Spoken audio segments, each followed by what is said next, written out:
Good morning, and thank you all for joining us. Thanks even larger to all of our local, state, and federal partners who are here with us today and who have been working since this explosion occurred yesterday afternoon. I went to the scene yesterday afternoon and saw all of our amazing first responders and partner agencies working hard, working together, risking their lives to ensure that the scene was safe, that we rescued as many individuals as possible so that everyone who was impacted was safe and would be protected. And I have no doubt that many lives were saved because of the men and women in this room and their colleagues in their respective agencies. However, it saddens me to report that we received word late yesterday that there are 2 victims who have passed away as a result of this explosion. Before we get into more details on the incident, I'd like to pause for a moment of silence to honor the memories of these 2 victims. We hope that their memories may be a blessing.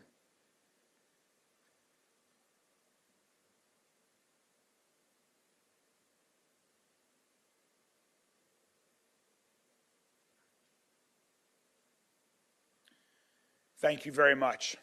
And I want the families of the 2 victims to know that the hearts of all Louisvillians are with them.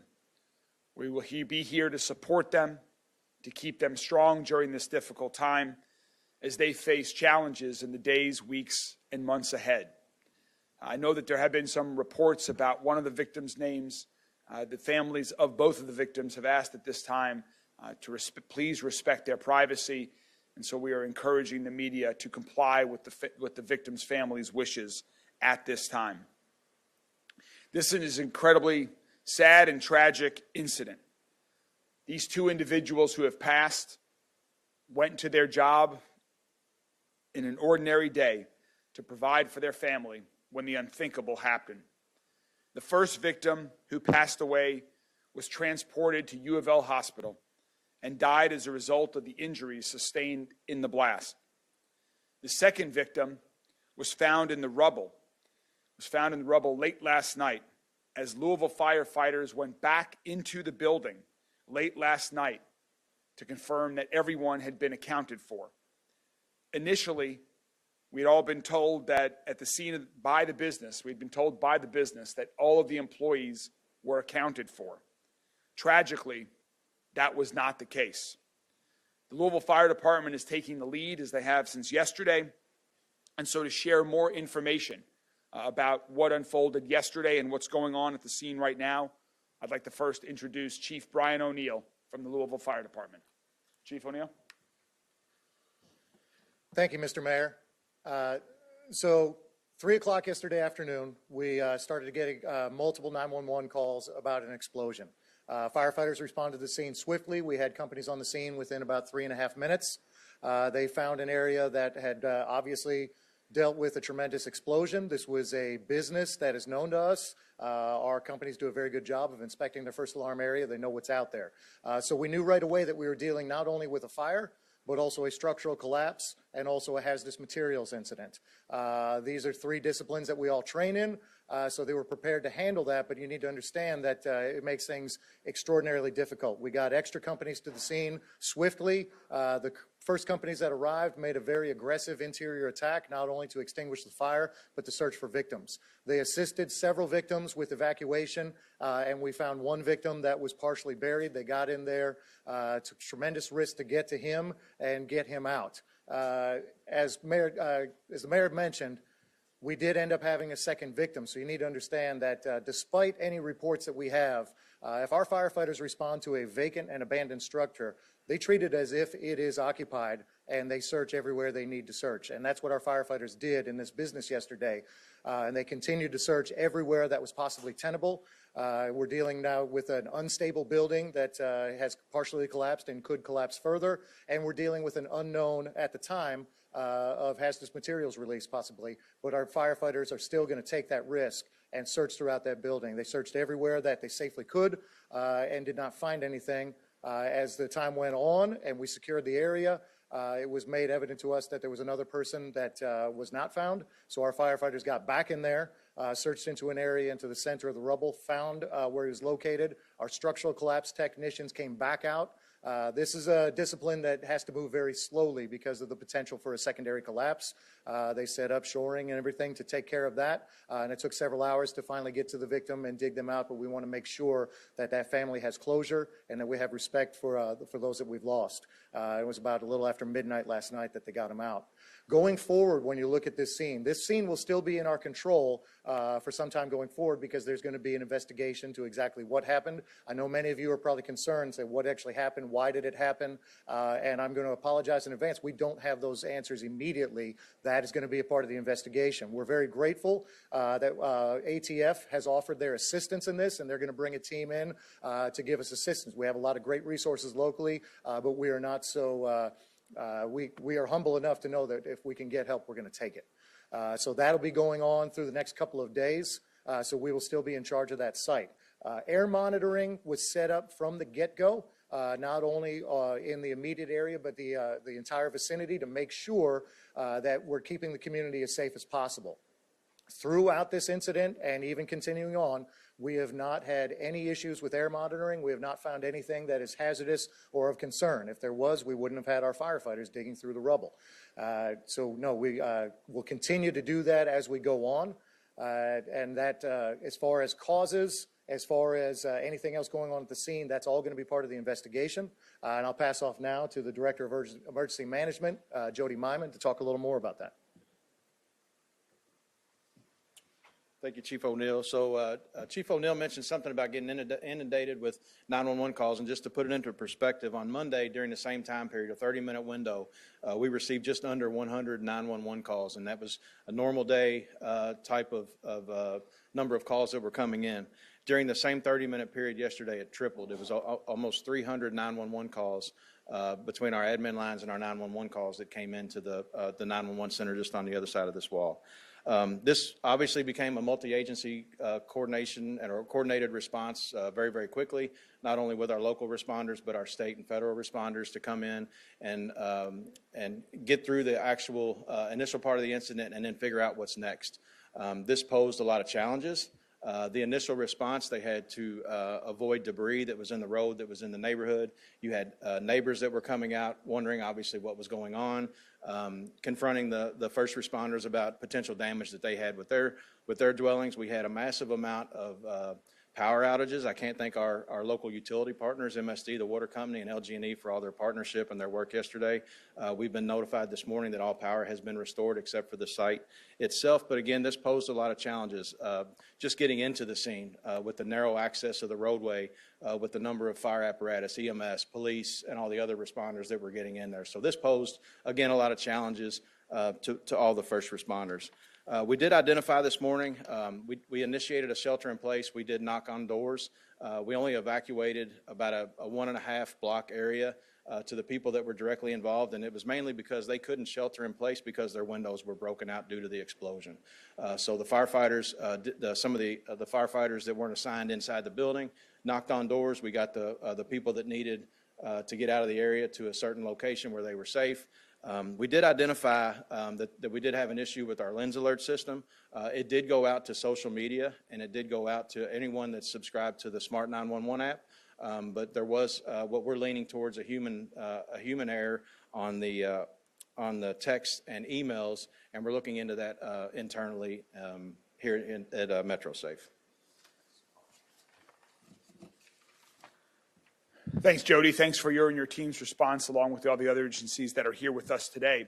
In addition to government agencies, when incidents like this occur, there are many other organizations that also play a key role in saving lives and responding to the emergency.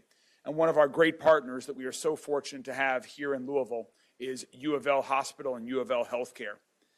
12 victims were transported to several local hospitals yesterday.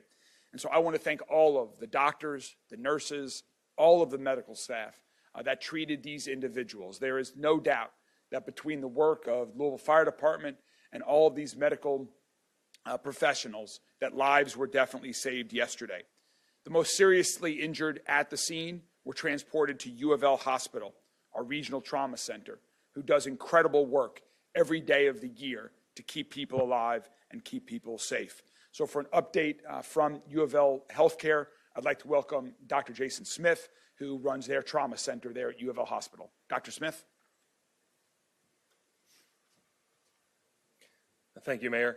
First of all, I want to say congratulations and thank you to the EMS providers that brought us the patients and for the fire rescue that went in and took care of those patients. One of the most important things you can do in a scene like this is get the patients from the scene to an area where we can have definitive care, and they really did an absolutely outstanding job yesterday.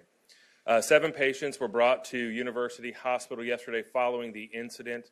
One of those was in critical condition and subsequently expired from his injuries yesterday evening. We round up admitting 4 others. All of those are in stable condition this morning. The remaining 3 were able to be discharged with follow-up from the care. As far as the condition of injuries, overall we saw a spectrum of injuries, including blast injuries, some thermal injuries, and injuries from falling debris, which is fairly consistent with a site like this. Additionally, we took additional steps for decontamination process, given the scene and the chemicals involved and the unknown nature of what was coming in. We did undergo, all the patients did undergo decontamination procedures prior to coming into the hospital and subsequently have demonstrated no significant effects from any type of exposure at the time of this morning when we reevaluated them. So again, I think hats off to the team that went into the building and rescued those folks. They did an absolutely outstanding job, and I appreciate them every day. Thank you. Thank you very much, Dr. Smith. This was certainly a big team effort in response to this explosion yesterday. We have our friends from the executive director of our state Homeland Security.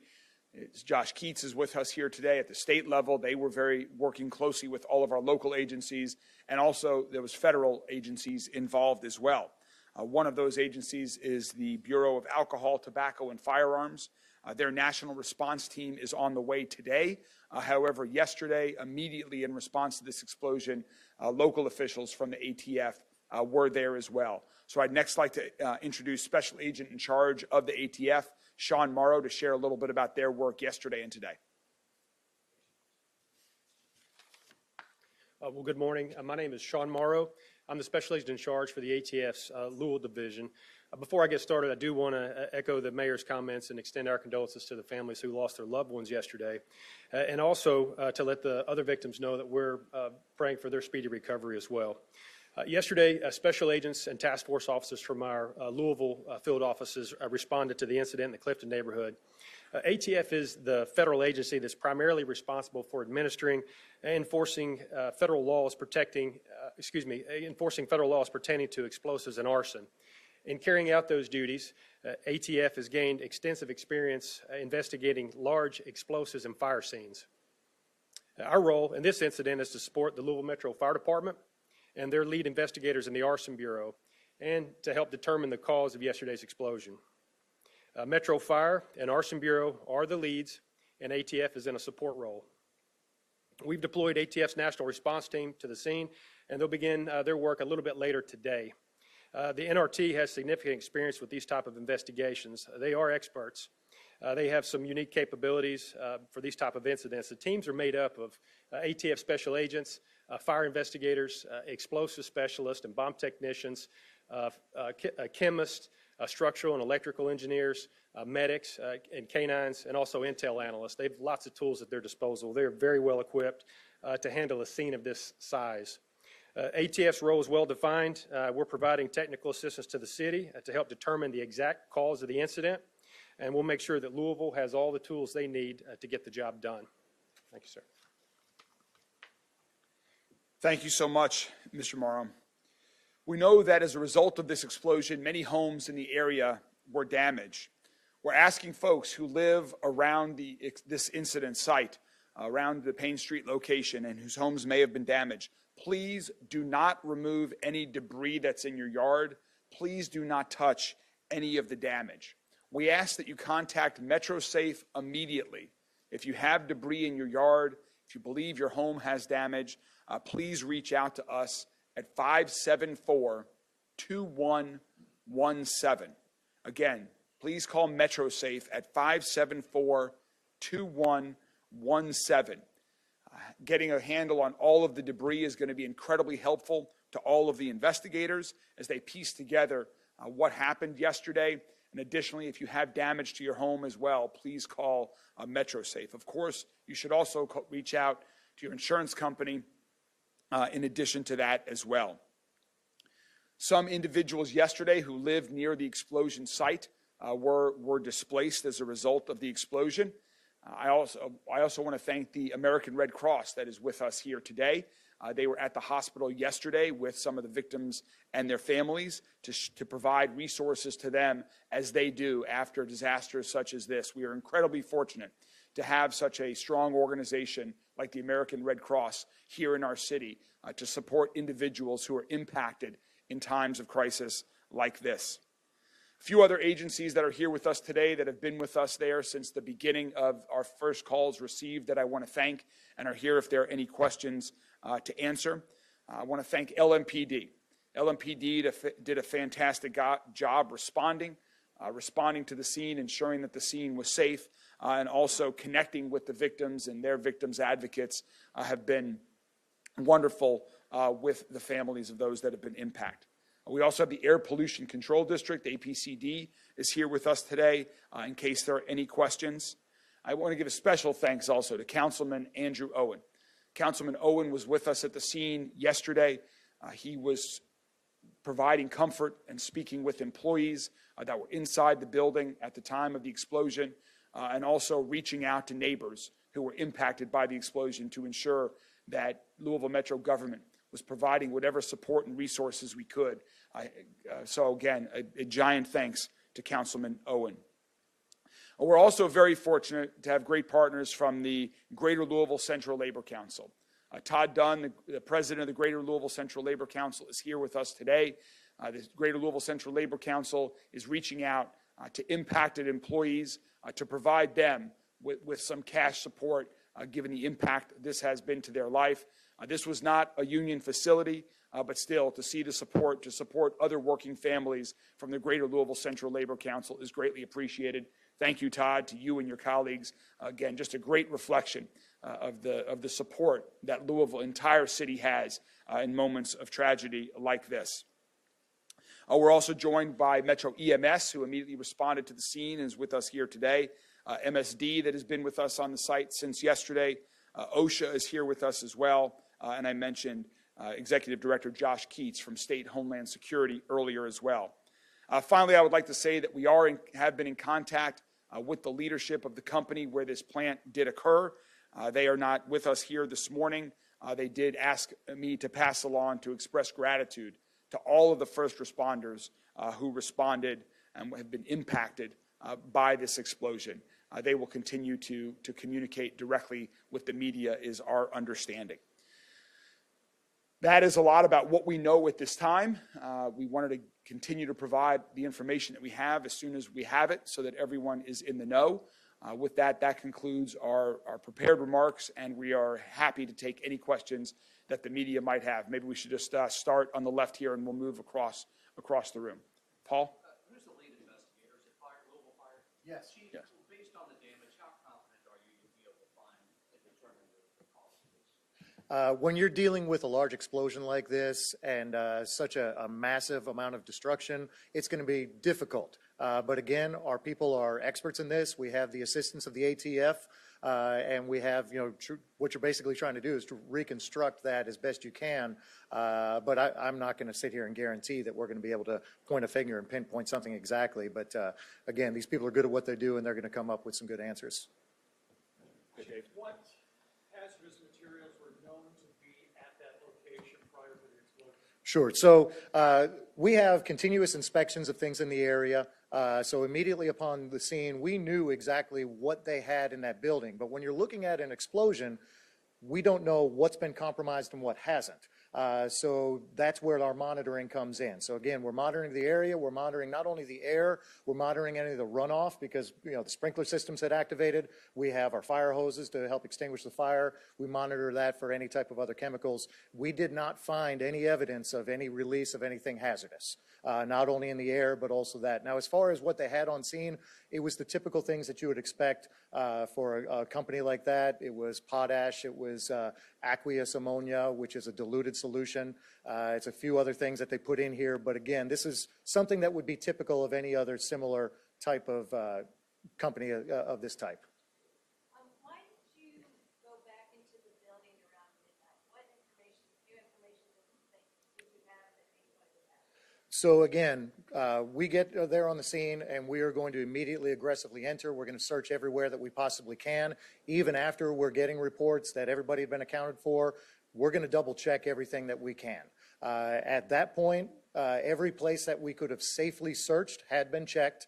But then we got additional reports at about 7:30 or 8 o'clock last night that there may have been another person unaccounted for.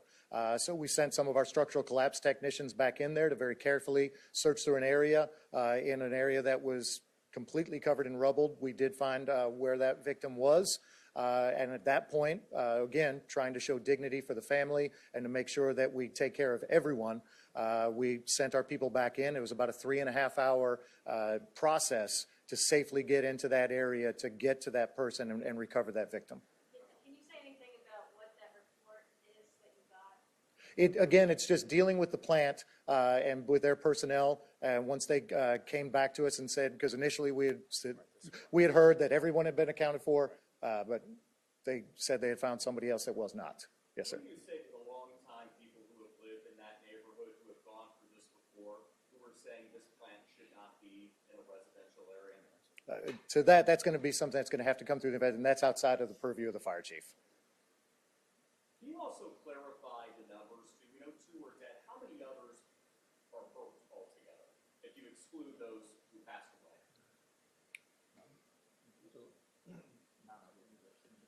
9 others. 9 others, 2 dead, 9 hurt, correct? Okay. I want to say one. Yeah. 12 transported.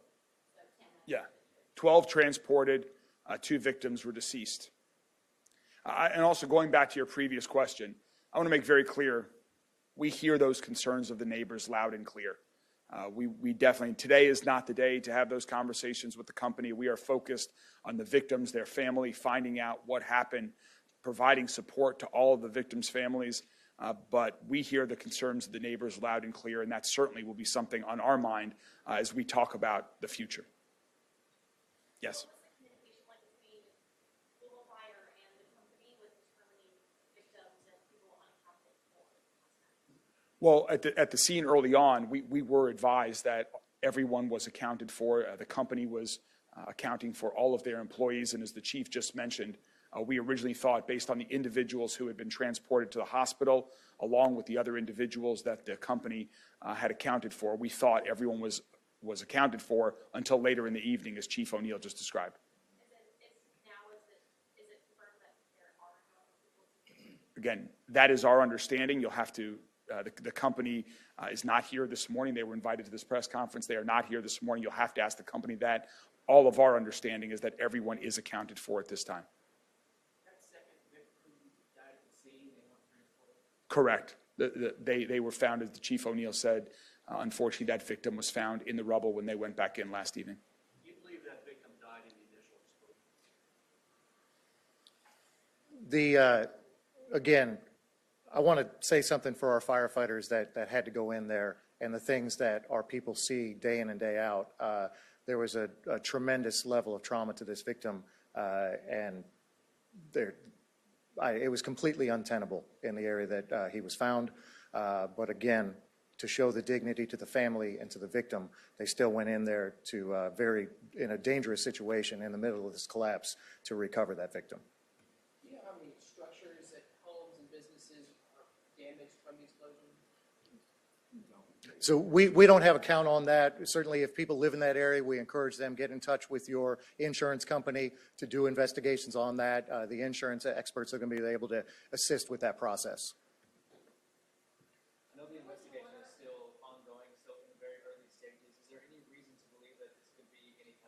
suspicious activity?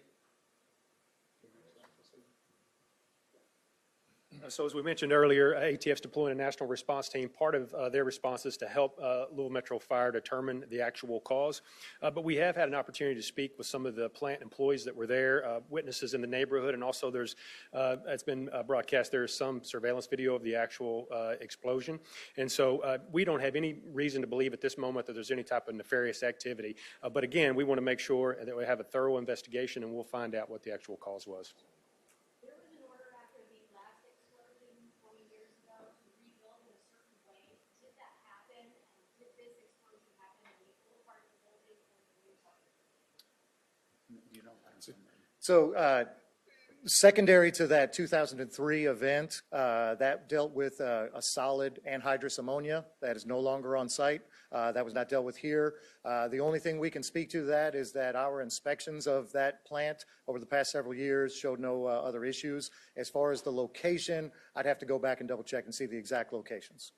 Some of the people yesterday near the scene, reporters and also people who live in the area, described a smell and a taste almost when they were there. What was that exactly, and could that be dangerous to the people who experienced that? Yeah, I mean, some of that was just the byproducts of combustion, the fire, and most, if not all, that in the neighborhood went away once that fire was extinguished a very short time after the fire department arrived on site. We did have a fire that was determined a little bit later that ended up just being some grass, where some electrical wires caught some grass on fire that hadn't been de-energized yet, and that was going through the air as well. But, like I said, they had air monitors out, and when we talk about air monitoring, it's not, we've got a very sophisticated system in Jefferson County when it comes to air monitoring. You don't have to necessarily hold an air monitor and a human being walk that through the neighborhood. We can put what's called an area array that the Louisville Metro Health Department as well as the Louisville Fire Department has, where we can put those out strategically in the neighborhood, and we can monitor that back at the command post. So we're monitoring it real time. We don't have to continuously send teams out at various times, and nothing's missed in between those times. So, like I said, between the several agencies throughout Jefferson County, we've got a very sophisticated air monitoring system. So the people who experienced that should not feel concerned? No, not at this time. All right, thank you all very much. Thank you all very much. We'll continue to keep you up to date if there's additional information to provide.